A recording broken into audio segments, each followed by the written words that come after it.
It's that time of year again, right? Kids are going back to the classroom and students are seeing their friends in the hallways once again.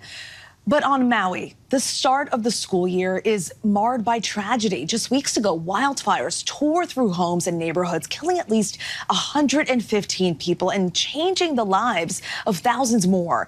But in the community of Lahaina, from the ashes rises hope, thanks to the resiliency of its children. Tonight, ABC News launches our Maui 808 initiative. On every 8th of the month, we will focus on telling the stories about the strength and spirit of the people of Hawaii. Our first story comes from ABC's Becky Worley, who has a personal connection to the island. She brings us to the first days of school in Lahaina as children there find joy during a time of grief and healing.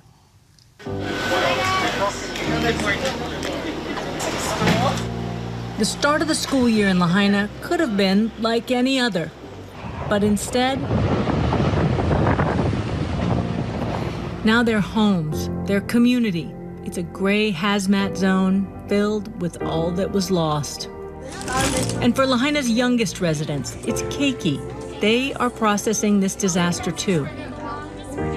I was getting ready to go to school that day, but it was windy and they canceled it, and then like 3 hours later the fire started. I think the wind was strong and one of the power lines fell down and it started a spark. We saw smoke covering the sky, black smoke. My mom's house burned down. I missed my teacher. They just want their island back. Aloha. We'd all take care of each other and we'd help each other. Homes destroyed, family members missing, classmates among the dead. All this heartache as the children of Lahaina navigate a totally different and new daily routine. I just got out of kindergarten, and I didn't even get a chance to take one day in first grade. Before the fires, 6-year-old Miles Verastro attended King Kamehameha III Elementary School. His school now lies in rubble, along with his home. Miles and his mom, Sarah, are sheltered in a hotel. Here we are. Just outside Lahaina. I don't know where we're going after this. My mom might not find a place after this. We only get a month here. Fire was over, but life was not the same yet. Sometimes Sam would wake up scared. Sarah managed to get him into a new technical school through a lottery. The makeshift school, not even set up yet. But Miles is one of the lucky ones. They need resources, they need staff, they need a larger location eventually if they're going to accommodate kids that are displaced from the local school. A lot of us don't know long-term, and nor can we even really think long-term. We're thinking short-term. Nearly 1,500 students are still without a school.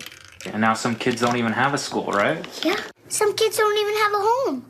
The Hawaii Department of Education says only 1,652 of the 3,000 children from Lahaina have been enrolled in other public schools or distance learning on the island. What do you see? What do they understand? I mean, right now, I know they're just happy now because we're all together. Whose house is this? I first met Ruben Brillantes and his large extended family a few days after the fires began. Today, all 27 of them still in a 2-bedroom space far from Lahaina, just to be near the children's new schools. We only have one bathroom, 27 people. If you want to go to the bathroom at 7, you got to be there at 6. On weekends, they travel here, the Royal Lahaina, and to 2 other hotels in West Maui. At our street, there's like 9, 10 kids. Every afternoon, they go over there and play. At our street, they can't do that anymore. His nephew Kurt, just 7 years old and in the 2nd grade. He tells us he's missing home. I want everything to be the same in Lahaina. And I miss my school. I just miss my friends. That's all. My Waina? Ruben sacrifices his days off, dropping the children at 3 different schools across the island. I gotta be tough. Because if I'm gonna be weak, then my kids are gonna be weak too, so.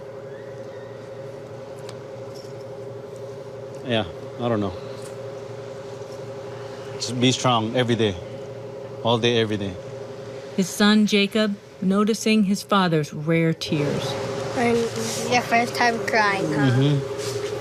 Dad cried during the session. 3 of the 4 schools damaged in the Lahaina fire may reopen in mid-October, pending environmental tests, which will create even more questions for parents. When school opens up, I don't know what's going to happen because we might get kicked out at my working place because they're only allowing us to stay over there until October 31st, I think. After that, we don't know what's going to happen to us. One school trying to provide normalcy for their students, Sacred Hearts.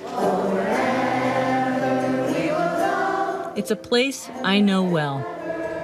Nothing left. Before 2 of its 3 buildings were destroyed by the flames, I was a student here, 2nd grade, and even starting my first communion class. They've seen their home burnt down. Their friends have moved away. Life has changed instantly for these children overnight. And, you know, and now that they're with families living in hotels or wherever they're able to take them in for just a short amount of time and moving, you know, it's like living out of your backpack, really, for some children.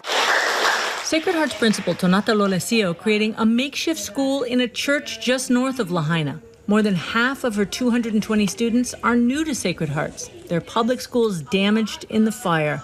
180 more on the waiting list. They lost their first home. We had to restore their second home. And because they are the future and our hope for our rebuilding and healing, this is the best we could do for now until we secure our new school here. Her goal is to provide stable learning for the keiki, now the last generation of what was once Lahaina. Lahaina town was their playground, you know, and they grew up there. So we need to make sure they stay and they learn about Lahaina town and Sacred Heart School and help in the rebuilding and the sharing of our story. At a Hawaiian language preschool on Maui, the children suggest helping Lahaina with hugs, rebuilding homes, and then they settle on prayer. And now for the keiki all around the island, it's time for an unprecedented back to school. The healing process is slow. But they were also glad that... But these families say they've already been through the worst. It's all just stuff. We can get it new. And maybe it will even come out even better next time. And because children often process trauma and grief in nonverbal ways, teachers across the island and at my school, Sacred Hearts, are promoting healing through art. It's our journey project. New toys, a pink bunny, and laughter. Kids are infinitely resilient and are the hope of this island. They know the stories of Lahaina before it burnt down. They know our history, our traditions, and our legacies. They've been through so much.